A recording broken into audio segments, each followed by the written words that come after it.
నిన్ననే కదా గాడిదతో పెళ్ళైంది. అబ్బో, గాడితో చేసింది కూడా పెళ్ళవుతుందా? దోషం ఎలా పోతుంది? గాడిదతో పెళ్లి చేస్తేనే కదా పోతుంది. మరి చేసింది పెళ్ళైతే పెళ్లి కాదంటావేంటి? చిచి, అదేం పెళ్ళి? దాన్ని పెళ్లి అని అసలు ఎవరు అనరు, నీలో తలకు మాసిన వాళ్ళు తప్ప. ఆదిత్యకి వెంకటలక్ష్మికి జరుగుతుంది చూడు, అది అది పెళ్ళంటే. అసలు మొదటి భర్త బతికే ఉండగా రెండో పెళ్లి ఎలా చేస్తావు?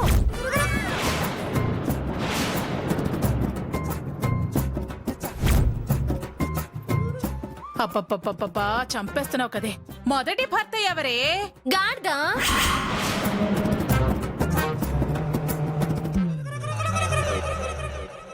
ఇది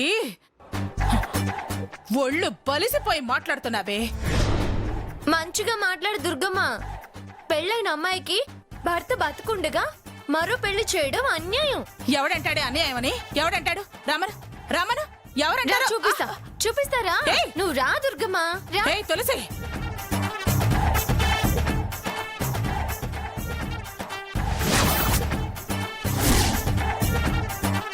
ఏంటే? ఇదిగో బాబాయ్, ఇదిగో రాంబాబన్నయ్య, రంగమ్మత్త, పూజ పిన్ని, అందరూ రండి. ఒకసారి ఇలా రండి. ఎందుకు వాళ్ళందరినీ పిలుస్తున్నావు?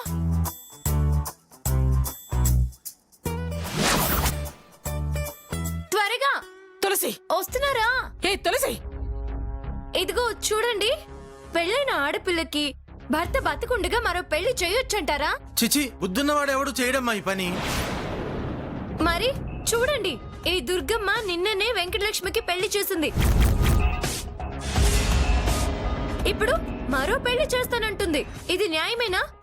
చెప్పండి అన్నయ్య.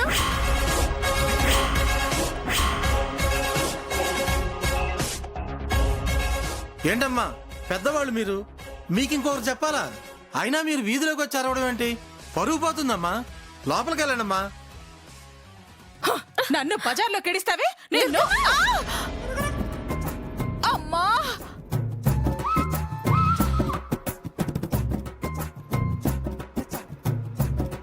చంపేశావు కదే.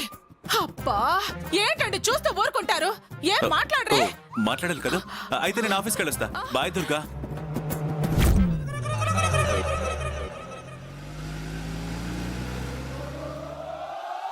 నువ్వు నన్ను కొట్టినా తిట్టినా దీనికి పెళ్ళయింది గాడిదతోనే. దీని భర్త గాడిదే. ఏరా, గాడిద పొజిషన్ లోకి వస్తావా? చిచి, నేనెందుకు వెళ్తాను? నువ్వు రెచ్చగొట్టడానికి వచ్చావే నిన్ను. అయ్యో, దీని చెయ్యి. ఏంటి ఇది? ఇప్పుడు తప్పించుకుంటున్నానని సంతోషపడకు. ఈసారి రోకలు పడుతూ నీ కాళ్ళు విరగొడతాను. అసలు నీకెందుకే దాంతో? అది మసిపూసుకొని వస్తుంది పంచాయతీ పెట్టుకోవడానికి. అది కావాలని మనల్ని రెచ్చగొడుతుంది. మన పని మనం చేసుకుందాం. పదండి లోపలికి. అయ్యో రా. సరేలే, వెళ్ళండి అన్నయ్య, వెళ్ళండి వెళ్ళండి వెళ్ళండి.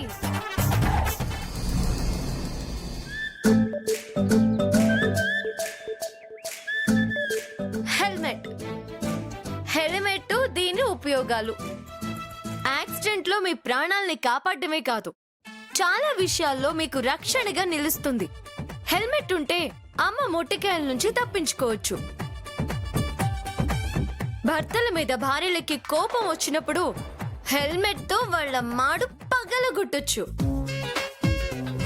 అవతల వాళ్ళ దాడి నుంచి రక్షించుకోవచ్చు. హెల్మెట్ ఓన్లీ రోడ్డు ప్రమాదాల నుంచి కాపాడమే కాదు, వీటితో చాలా ఉపయోగాలున్నాయి. దీని మీద పరిశోధన చేసి ఒక గ్రంథం రాయాలి. ఏంటి ఈ పిచ్చివాగుడు? హెల్మెట్ మీద గ్రంథాలు రాస్తానంటావేంటి? ఈ హెల్మెట్ నన్ను ఎంత రక్షించిందో తెలుసా ప్రియా? ఏమైంది? ఎక్కడైనా పడ్డావా? కింద పడలేదు, మాటలు పడ్డాను. చేత్తో దెబ్బలు కూడా పడాల్సిందిలే. ఇదిగో ఈ హెల్మెట్ రక్షించింది. అసలేం జరిగిందే? శ్రీమతి శ్రీ లక్ష్మి గార్దాబ గారికి అద్భుతమైన ప్రెజెంటేషన్ పంపించాను. లక్ష్మీ గార్దభ ఆమెవరు? గాడిదమ్మా, గాడిదని పెళ్ళాడింది. లక్ష్మి గాడిదని పెళ్ళాడినప్పుడు లక్ష్మి గార్దబ్ అవుతుంది కదా. ఇప్పుడు ప్రియా సాంబయ్యలా, దుర్గా కృష్ణ ప్రసాద్లా, అలాగే లక్ష్మి కూడా లక్ష్మి గార్దబ్ అయిందని చెప్పి చక్కగా గాడిదతో పెళ్లి జరిగిన ఫొటోస్ పంపించాను. పంపించిన తర్వాత వాళ్ళ అభిప్రాయం తెలుసుకుందామని ఇంటికి వెళ్ళాను.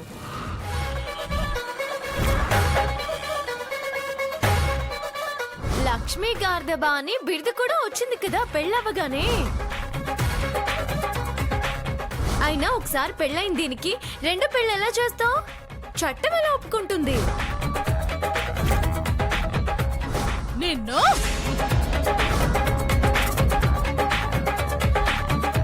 ఎందుకే ఇవన్నీ? ఏదో ఒకరోజు ఈ గొడవలన్నీ పోయి ప్రశాంతంగా ఉండొచ్చని నేను అనుకుంటుంటే అంతలోనే వచ్చి నిప్పుల మీద ఉప్పేసినట్టు చిటపటలాడిస్తావు. అయినా నువ్వు ఫొటోస్ పంపించాల్సిన అవసరం ఏమొచ్చింది? నువ్వు వాళ్ళింటికి వెళ్లాల్సిన అవసరం ఏమొచ్చింది? ఆవిడతో తన్నులు తినాల్సిన అవసరం ఏమొచ్చింది? నేనేం తినలేదు. హెల్మెట్ రక్షించింది అని చెప్పాను కదా. ఆవిడికి చెయ్యి కలుక్కుమంది, నాకేం కాలే. అసలెందుకే వాళ్ళిద్దరిని రెచ్చగొట్టడం? వాళ్ళ కుజదోషం చెప్పకుండా దాచి తప్పు చేశారు. దాన్ని మనం వదినకు అర్థమయ్యేటట్టు చెప్పి ఆవిడలో మార్పు తెద్దామని ఆలోచించకపోగా ఎందుకే రెచ్చగొడతావు? నీకు తెలీదమ్మా, రెచ్చగొడితేనే ఆవిడికి ఆవేశం వస్తుంది. ఆవేశం వస్తేనే ఆవిడ మనిషిగా ఆలోచిస్తుంది, లేకపోతే పిచ్చి పిచ్చి ఆలోచనలు చేస్తుంది. నేనే గ్రేట్ అనుకుంటుంది. ఆవిడ ఆవేశంలోనే మంచి నిర్ణయాలు తీసుకుంటుంది. చూద్దాం, గాడిదతో పెళ్లి జరిగిందాన్ని కొడుకు ఎలా చేసుకుంటాడో చూద్దామని చెప్పడానికే వెళ్ళాను. వెంకటలక్ష్మి గాడిద పెళ్ళామంటే అదొక అడ్డగాడిద. ఆ అడ్డగాడిదికి ఆదిత్యనిచ్చి ఎలా పెళ్లి చేస్తుంది? ఒకవేళ చేసుకుంటే వీడు కూడా గాడిదే అవుతాడు. ఏరా గాడిదా, ఆ గాడిదని చేసుకుంటావా అని అడిగొచ్చాను. ఆ, నువ్వు మారవు. అవునమ్మా, నేను మారను. నాకు చికెన్ అంటే ఇష్టం, సాంబయ్యకి మందంటే ఇష్టం, నీకు మీ అన్నయ్య అంటే ఇష్టం. మీ అన్నయ్యని వదులుకో అంటే వింటావా నువ్వు? వినవు. నన్ను ఆదిత్యని వదులుకో అంటే వదులుకుంటానా? కొన్ని ఇష్టాలు బలంగా ఉన్నప్పుడు మార్పు అవసరం లేదు. మార్పు లేనప్పుడు అందం, ఆనందం అది మన సొంతమైనప్పుడు పరమానందం.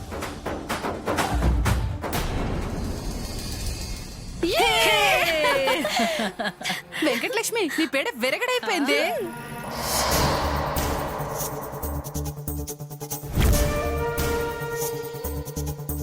దేనికి వీళ్ళు అంత సంతోషంగా చేతులు చరుచుకుంటున్నారు? ఏం గెలిచారు? ఎందులో విజయం సాధించారు? అవునే లక్ష్మి, కాగల కార్యం గంధర్వులు తీర్చినట్టు ఆ తులసి మన పనిని తేలిక చేసింది. అది బయటపడి మనల్ని గండం నుంచి ఇలా బయటపడేసింది. అది కీడు తలిస్తే మనకు మేలు జరిగింది. మనం ఎలా చెప్పాలో తెలియక, ఎలా దోషం వదిలించుకోవాలో అర్థం కాక నానా తిప్పలు పడ్డాం. సతమతలాడిపోయాం. దోషం దోషం అనుకుంటూ గుండె బిగపట్టుకుని బతికాం. దాని కోపమే దానికి శత్రువైంది. దాని ప్లాను దానికే బెడిసికొట్టింది. నీకు కలిసొచ్చేలా చేసింది. అది అక్కతో దీనికి దోషవందని చెప్పి సంబంధం తప్పించి ఆదిత్యని పెళ్లి చేసుకోవాలని అనుకుంది. కానీ దాని కాళ్ళ కిందకే నీళ్లొచ్చాయి. వెంకటలక్ష్మి, నీతోనే పెళ్లి ఫిక్స్ అయింది. ఏ మాటకా మాట చెప్పుకోవాలి. దుర్గ కదంటే పడి చావుకుపోవడం, దీన్ని కోడలిగా చేసుకోవాలి అని పంతం పట్టడం అంతా దీని అదృష్టం. శని వదిలి వెళుతూ మేలు చేసినట్టు ఆ శని వదలడానికే దీని కుజ దోషం గురించి చెప్పింది. హ, పెళ్లి గాడితో అయినా దరిద్రం వదిలిపోయింది దీనికి. గాడితో పక్కన పెళ్లి కూతుర్లో ఎంత బాగున్నావే. చిన్నత్తయ్యా, తమాషా కందలేవే అలగ మాకు. ఉరి ఉరి అని తడవకొకసారి ఫ్యాన్ కి చీరలు కట్టుకోవడం తప్పిపోయిందే నీకు. ఇంకా నువ్వు ధైర్యంగా గుండెల మీద చెయ్యి వేసుకుని ఆదిత్య నా మొగుడని గొప్పగా చెప్పుకోవచ్చే. ఈ ఇంటికి కాబోయే మహారాణివే నువ్వు. దుర్గ మహారాణి, నువ్వు యువరాణి. యువరాజుకి భార్య కూడా.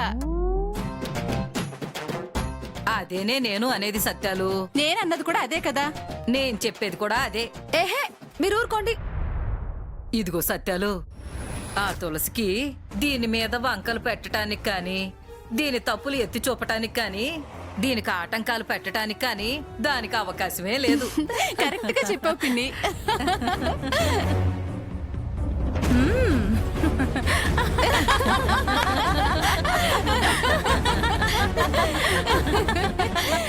ఎంత సంతోషపడుతున్నావా మంగళాంబ. నేను కోరుకున్నాను కాబట్టి నేను నివారణ చేయించాను. కానీ నువ్వసలు దోషం ఉందన్న సంగతి పొరపాటున నాతో అన్నావా? అసలు చెప్పావా? ఆ పిచ్చిది అయ్యో ఆదిత్యకి ఏమైనా అయిపోతుందేమోనన్న భయంతో వచ్చి చెప్పిందే కాని తల నెరిసిన దానివి నువ్వేమైనా చెప్పావా? నన్ను మోసం చేస్తావా? నా కళ్ళలో కారం కొట్టాలని చూస్తావా? సరే, నీ అవసరం. దోషం తొలగేలా చేసావా? కానీ ఈవిడికి శిక్ష వేయకుండా ఎలా ఉండాలి? భయం లేకపోతే రేపు ఇలాంటి పనులే మళ్ళీ చేస్తావుగా. ఏదో ఒక శిక్ష వేసి బుద్ధొచ్చేలా చెయ్యాలి. ఏంటే దుర్గా, అంత సంతోషంగా ఉంటే నువ్వెందుకే కోపంగా ఉన్నావు? ఆ, మోసం చేసిన వాళ్ళు సంతోషంగానే ఉంటారు. మోసపోయిన వాళ్లే కదా ఇలా బాధపడేది. నిన్నెవరు మోసం చేస్తారే దుర్గా? అంత ధైర్యం ఉన్నాళ్ళెవరు? చిత్తులు మారిదానివి నువ్వున్నావుగా. ఆ, నేనా? నేనే మోసం చేశాను? దీనికి దోషం ఉంది అన్న విషయం దాచటం మోసమేగా. ఆ, అన్నీ తొలగిపోయాయి కదే. తొలగిపోవచ్చు, కానీ నువ్వు చేసిన తప్పుకి శిక్ష పడాలి కదా. శిక్ష వేస్తావా అక్క? వదిలేస్తే చులకనైపోతాను. ఆ, దుర్గమ్మ ఇంతేలే అని లెక్కలేని తనం వస్తుంది. అబ్బా, శిక్ష ఏంటక్క? చెప్పత్తయ్యా. తప్పు చేసిన వాళ్ళకి వేసే దండన చెప్పు. అదేనే. ఆ, దుర్గా, కొడతావా ఏమే? అసలే వయసు అయిపోయింది దాన్ని. నా మనవరాలు పెళ్లి చూడనివే.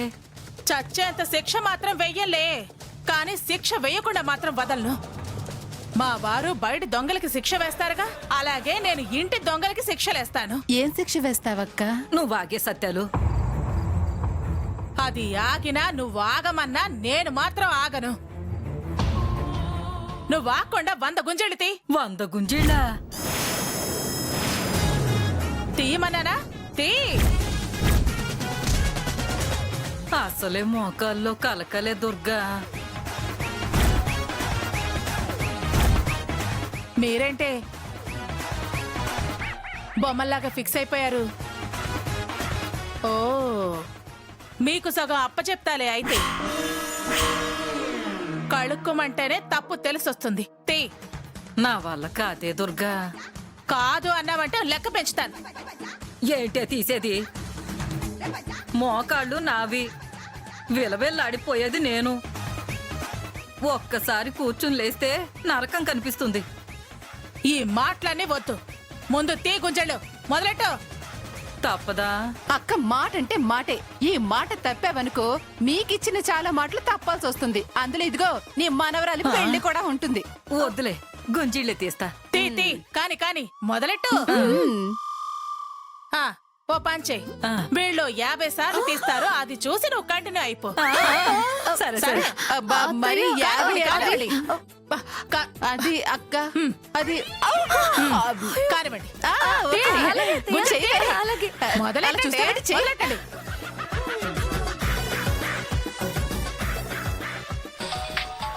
కానివ్వండి, తొందరగా కానివ్వండి, కానివ్వండి.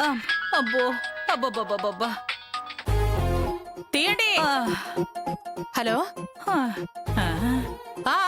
దుర్గనే మాట్లాడుతున్నాను.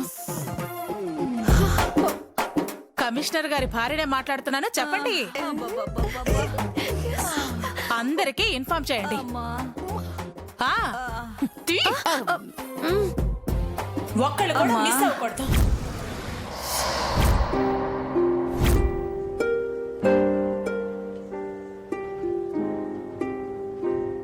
Hi uncle. హాయ్ అమ్మా. డాడీ ఉన్నారా?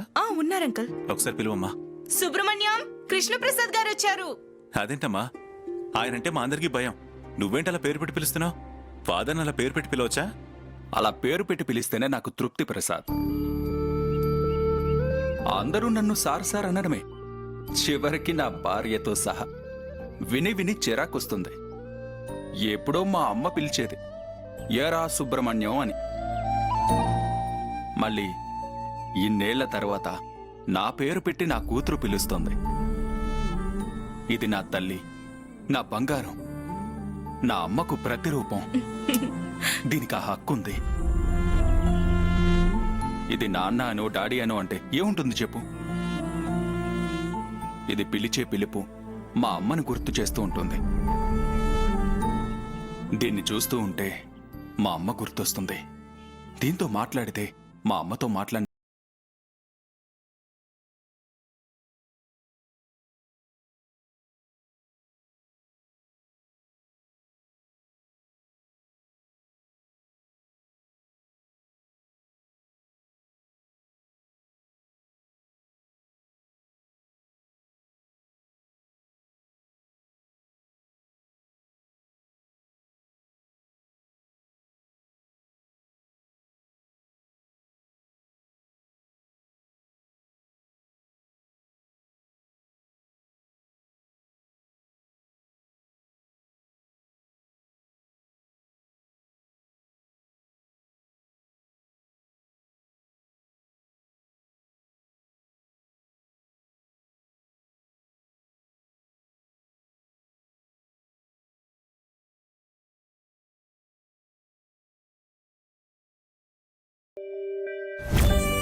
ఏంటో చెప్పు ప్రసాద్. పొద్దున్నే ఏదో పని మీద వచ్చినట్టున్నా? అవును సార్, మీతో ఒక పర్సనల్ విషయం మాట్లాడాలి. అదేంటోనయ్యా, ఈ పిల్లల విషయం వచ్చేటప్పటికి నేను కూర్చోమండమే మర్చిపోయాను. కూర్చో కూర్చో. Thank you sir. విషయం ఏంటో చెప్పు. యాక్చువల్గా నమస్తే మేడం. మేడం, మమ్మల్ని పిలిపించినందుకు కారణం ఏంటో చెప్తారా? అది అమ్మ, మీ నాన్న లేర్రా? ఇదేంటి మీడియా వాళ్ళందరూ ఎక్కడున్నారు? ఏదన్నా విశేషమా? ఆయన వీళ్ళని రమ్మని నాన్న లేకపోవడం ఏంటమ్మా? ఒకసారి నాన్నకు ఫోన్ చేసి కనుక్కుంటాను. అవసరం లేదు. ఈ ప్రెస్ మీట్ ఏర్పాటు చేసింది నేను. ఓహో, నువ్వు ఏర్పాటు చేసావా? ఏమన్నా మహిళా మండలి విశేషాలు అనౌన్స్ చేస్తున్నావా? కాదు, నీ పెళ్లి వెంకటలక్ష్మితో జరగాలి. ఆ విషయంలో చాలా మందికి చాలా అనుమానాలున్నాయి. అవి నివృత్తి చేయటానికి ఇలా పెళ్లి అని ప్రెస్ మీట్ పెట్టి మీకు పెళ్ళని ఫిక్స్ చేస్తాను.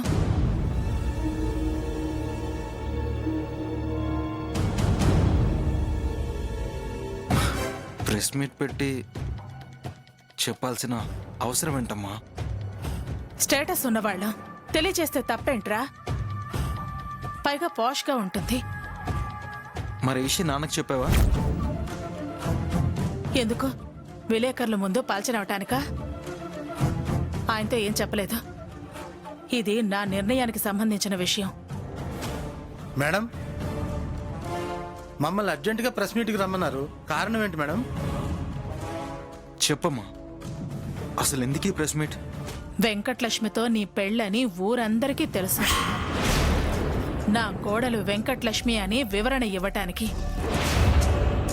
రారా, వచ్చి కూర్చో నా పక్కన. నేను కూర్చోనమ్మా. కూర్చోవా? కూర్చోను. ఎందుకు కూర్చోవు? నువ్వు కూర్చోకపోతే ఏం జరుగుతుందో తెలుసా? అమ్మా, అమ్మా, రే, వచ్చి నా పక్కన సైలెంట్గా కూర్చుంటావా? కదలని చచ్చిపోమంటావా?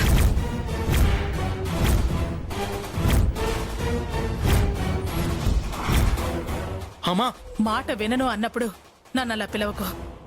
అమ్మా, అది కాదమ్మా. చాలాసార్లు బద్దలయ్యాయి.